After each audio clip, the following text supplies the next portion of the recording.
March and the Mustang has been sitting. I gave you a cold start a week ago, but the car hasn't moved. What do you say we go wake it up? Come on. It's cold in here, and I have a feeling this thermometer is being optimistic.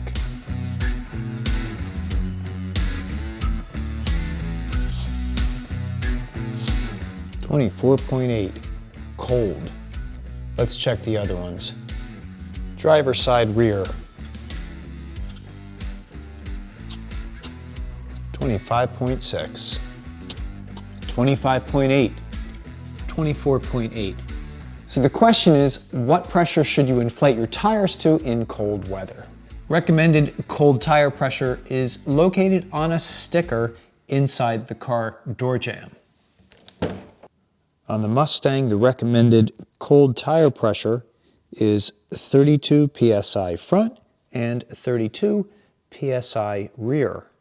But does that mean 32 psi in cold tires on a warm day or in cold tires on a cold day?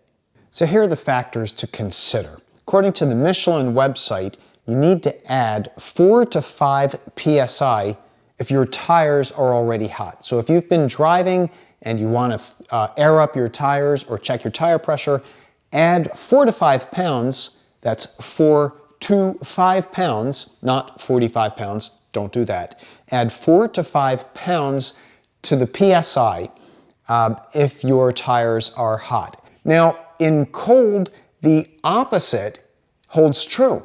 For every 10 degrees Fahrenheit that the air temperature drops, you will lose approximately 1 pound per square inch. You'll lose 1 psi. So the question is, what is the protocol if you are putting air in your tires or checking your tire pressure and it's cold? Well, here's my recommendation, and this is what we're going to do today. I'm going to assume that 70 degrees Fahrenheit is an average temperature. At least it sounds like a good temperature if you are a convertible owner.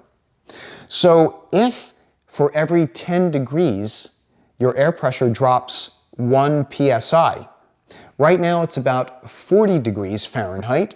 So 70 degrees, the ideal temperature, minus 40 degrees leaves 30 degree difference. So in summary, for every 10 degrees Fahrenheit that the temperature drops, we subtract 1 psi. So for a car that should be at 32 psi, if we are 30 degrees below optimal temperature, so we're going to bring the tire pressure to 29 psi. Math lesson over, let's put some air in the tires. I have a tire inflator. It's not high quality. The brand is Slime. Here's a little tip.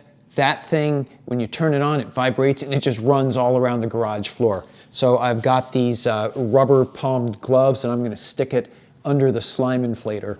I shouldn't call it that. I'm going to stick it under the inflator so it doesn't run around on me.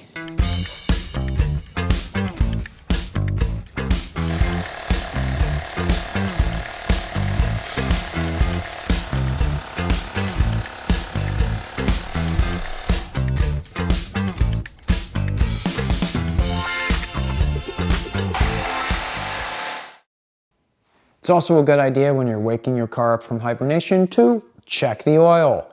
Now, if you don't know, it's hard to find the oil dipstick on these Mustangs. I had to dedicate an entire video to finding the dipstick. If you have the strut tower brace on your car, you know it's a little bit hard to get to the dipstick.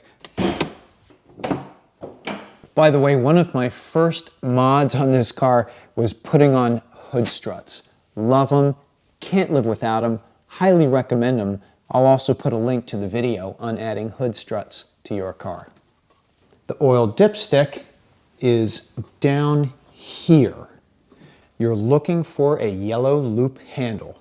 So best to get it from behind the strut tower brace. Let me get a light on this so you can see better. Right down there. So I'm going to reach in there, hook my finger on it, and you kind of have to bend it back to get it out. Wipe it clean. And then here's the fun part. Got to guide it back into the hole. It's actually easier to see if you put your head in front of the strut tower brace, make sure it's seated. We're going to take it out one more time, but this time we don't want to disrupt the oil on the end. The oil is just a little bit higher than the halfway point on the dipstick, so we are good to go. We've got air in the tires, we've got oil in the engine. Let's start her up and let her warm up for a bit. We'll take her out for a ride. Okay, I think we're in good shape.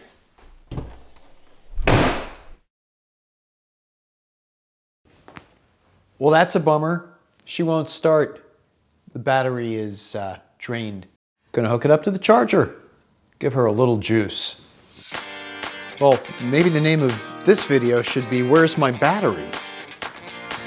Battery. Battery. No, I know where it is. It's here. It's under this cover. I'll show you how to get to it. All right, normally there's 3 pins. 1, 2, 3. Looks like number 2 has been dropped down into the engine bay. Let's see if I can not drop more pins. So these kind of unthread a little bit, and then you get them loose, and you pull out the whole pin, and you try not to drop it. Come on. There we go. Okay, with those out, this just lifts out of the way. And there's your battery. Make sure we have a good connection.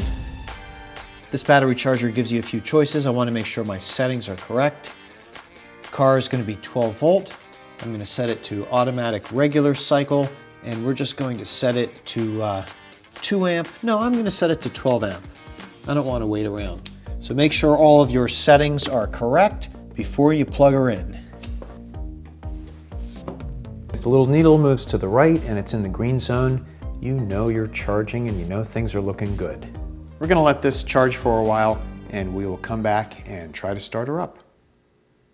Okay, it is the next day. It took about 3.5 hours for that charge to fully charge the battery, so it looked like it really needed it. So I'm glad that I put it on the charger and let it sit overnight. Now, before I get started, I want to go back and talk a little bit about tire pressure. In the early 2000s, the US government saw data saying that a very high number of car crashes and fatalities were being caused by underinflated tires. Starting in 2007, all cars sold in the United States had to have a TPMS, a tire pressure management system, which would alert the driver if there was low tire pressure in any of the wheels. After we start up the car, we're going to take a look at this car's TPMS to see what the tire pressures are registering. But here's my guess, it's not going to work. I did a video myth-busting the TPMS system. I'll put a link right up there.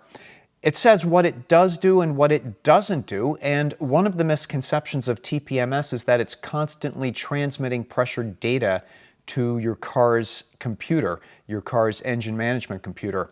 That simply isn't true. Each TPMS sensor contains an internal battery. When your car is still, they shut off. It's not until your car hits about 20 miles an hour that they turn on and start transmitting that data to the car's engine management computer. Now, you can drive your car and let your car naturally reset, or you can use a TPMS tool to manually reset your sensors. All of that is covered in my video. I also wanted to follow up the suggestion of reducing the amount of pressure in your tires if you're refilling your air. If you're in a cold area and you're doing city driving and your tires are not going to come up to full highway temperatures, never mind doing the pressure adjust. Fill it to the recommended tire pressure for each tire. Okay, we made sure that our coolant was at the right levels and we topped off our windshield washer fluid. So I think we're good. We're gonna do one more thing. We're gonna do a cold start now. We'll pull it out of the garage, and then I'm going to take a look at the garage floor to make sure that there's no fluids on the floor from the car sitting. Always try to keep your garage floor clean and then look for fluids where you park your car. It's a great indicator if something's leaking. Okay, time to wake up, little horsies. Much better. Much better.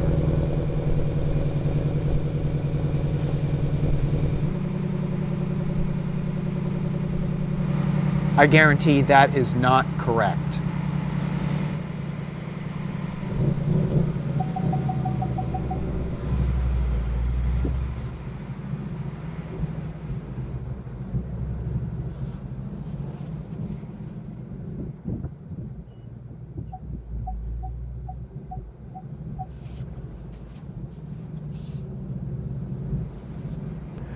Okay, I'm one for adventure, but there is absolutely no way I'm going to drive this car today with the top down.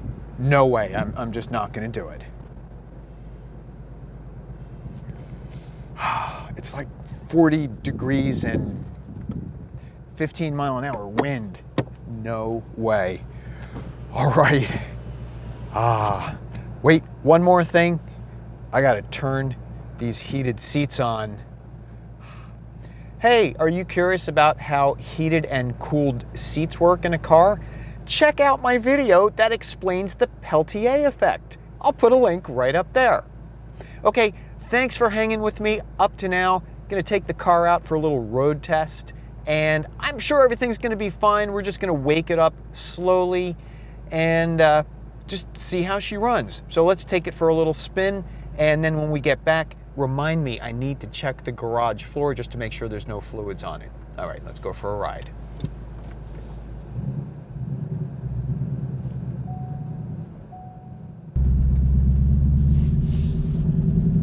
Oh, she's sounding good.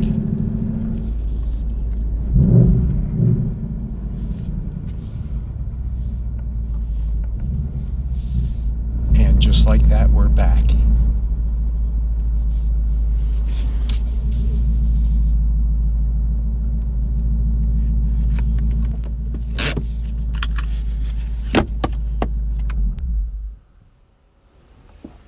What? Oh, thanks for reminding me. Let me go check the garage floor.